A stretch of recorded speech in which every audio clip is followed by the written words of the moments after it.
work in the fishing communities. We have been working in the fishing communities for more than 20 years now, 25 years. And we know what's happening in our communities at the grassroots level. Many of our people would love to be here, but they can't. We have families that are surviving on 200 Rand a week. This is God's truth. You go along the west coast, from Elandsbaai, Lambert's Bay, Doringbaai, Papendorp, Ebenezer, all those places, our people at this point in time are existing in abject poverty. You need to know this. You need to know why we are supporting this. So I just want to do a very brief story, all right, on what is happening in our fishing communities.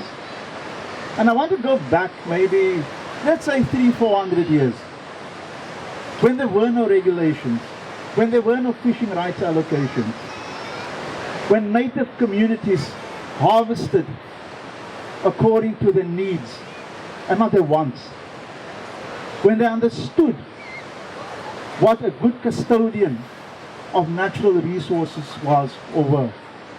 That custodianship has been ignored by governments across the globe. That custodianship had ensured that we could promote intergenerational equity, taking care of our children's children and their children, understanding that what we need to harvest from the oceans needs to be sustainable, needs to take care of our communities. Whatever is going to happen from this point forward is not just going to affect the coastal communities or the fishing communities. It's going to impact on everybody because it's going to have a ripple effect. And I'll explain that ripple effect to you. But just for now, imagine, just in your mind, there's a basket filled with fish, all right? And that basket was sustainable or sustainably harvested.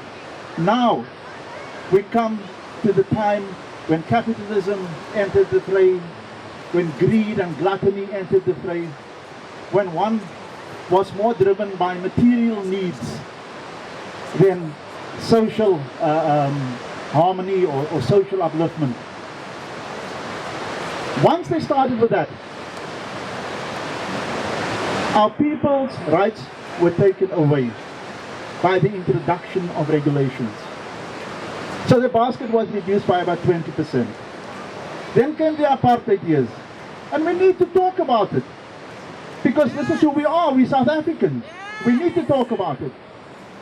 Then about another 30% of the resources was taken out of that basket. Because it was given to the white companies, to the privileged at that time during the apartheid years. Let's be honest about it. Our communities were left with 50% in the basket. And they already started to suffer. Post-apartheid, we have now regulations that has further marginalized these communities. We've just recently had cuts to the allocation of resources to small-scale fishing communities.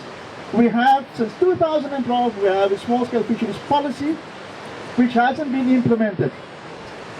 The fishing communities in the Western Cape exist in a legal vacuum at this point in time. They are not recognized as small-scale fishers, even though there is a policy that has been adopted by Parliament and are just hanging out there. They exist on what is called an interim relief dispensation. They were taken to court and the Equality Court had ruled in their favor and said, but government, you will give them this and you will give them that. All right? So there's a further reduction in the basket. Now, why are we so up in arms about the seismic surveys? If you look at our basket at this point in time, it's about 20% of what it was then. All right? Our people are not surviving.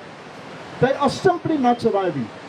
We can't come to protest the way that you do because there isn't money to bus them in from all these distant areas for their voices to be heard. Consultation processes in this country has been a farce and it will remain a farce. It's a tick box exercise. Yes. All right? You cannot go into a community 2 or 3 days before the time and say, here we have this bill, 60 pages, we need you to comment on it. And then it's not even in a language a preferred language of the community, which is a constitutional right, by the way, under NEMA, as the legal expert had said early on. All right? Our consultation processes are fatally flawed. We cannot, if we're talking about meaningful participation, it means that we have to go into communities and talk the language that communities talk, so that at the end of the day, we can come out with a decision by the community that says this is an informed and prior consent. Nothing less. If we don't do that, we are not getting anywhere with our communities. Now, why the seismic surveys? What is so bad about the seismic surveys? Once again, the uncertainties and the unknowns about seismic surveys puts our communities at risk. We are already teetering on the edge, on the brink. All that we need now is for our resources, or the little that we have access to be further compromised, and over the edge our communities go. Social ills in fishing communities, man, it is so widespread. You wouldn't take your own family there. This is how bad things are getting in fishing communities all across South Africa. We need to understand, you need to understand what is happening in our communities. Seismic surveys, if it takes place and our resources move out because of the blasting, or they move to different areas out of reach of the small-scale fishers, there is no alternative livelihoods in places like Elandsbaai, like Doornbaai, like Ebenezer, like Papendorp. There are no alternative livelihoods. What do our people turn to then? If they can't access the resources which they are entitled to, which they have been doing for harvesting for generation after generation after generation. So this is the issues that we are dealing with. It is difficult out there. We need to understand that if the seismic survey, if there's the slightest chance that there's going to be a negative impact from the seismic surveys, we have to follow NEMA, we have to follow the precautionary approach.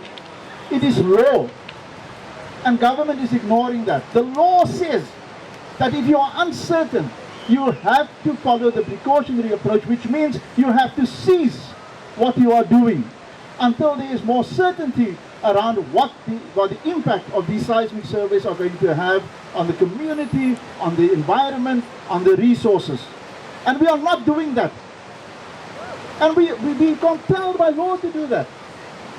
So, for the legal people going to court tomorrow, for everybody else, civil society who's going to be there, please, these are the important issues. And these are not my words coming to you. These are words that are coming from the communities. Look at this men standing here. These are fishermen. They've been harvesting here for decades. And their families have been harvesting here for decades. But they sit with absolutely nothing. Don't think because you're in a bay here that the fish is going to stay here. These are migratory resources that we are talking about. Migratory species that comes in from different areas, from different continents. All right? And it comes here once a year or twice a year, and then they enjoy the harvest, the benefits of that harvest. If it's impacted by seismic surveys, if the seismic surveys drives our species onto different migratory paths because of the damage it's causing, then those species do not come near shore where our small-scale fishers can access them.